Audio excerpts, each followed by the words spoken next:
Hazrat Abu Huraira radiyallahu anhu states that when Allah Jalla Jalaluhu granted Allah's Apostle sallallahu alayhi wa alihi wasallam the conquest of Makkah Mukarramah, Allah's Apostle sallallahu alayhi wa alihi wasallam got up in front of people, praised and glorified Allah Jalla Jalaluhu, and then said, Allah Jalla Jalaluhu held the people of Elephant Beg from Makkah Mukarramah, but granted His Apostle sallallahu alayhi wa alihi wasallam and the believers supremacy over it.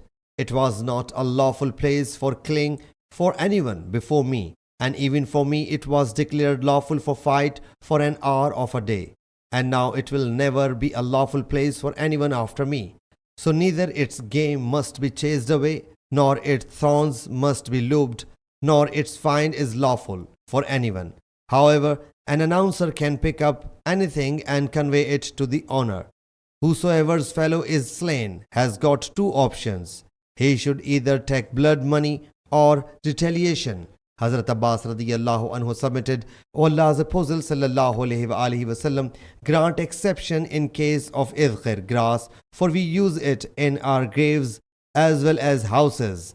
Allah's Apostle sallallahu alayhi wa alihi wasallam said, idkhir is accepted. Thereupon, a man from Yemen called Abu Shah got up and submitted. So Allah's Apostle sallallahu alayhi wa alihi wasallam get this sermon written for me. The Prophet sallallahu alayhi wa alihi wasallam said, write it down for Abu Shah. Walid says that he inquired of Awza'i, what does Abu Shah saying? O Allah's Apostle sallallahu alayhi wa alihi wasallam, get it right on for me mean? He said, the sermon which he heard from Allah's Apostle sallallahu alayhi wa alihi wasallam.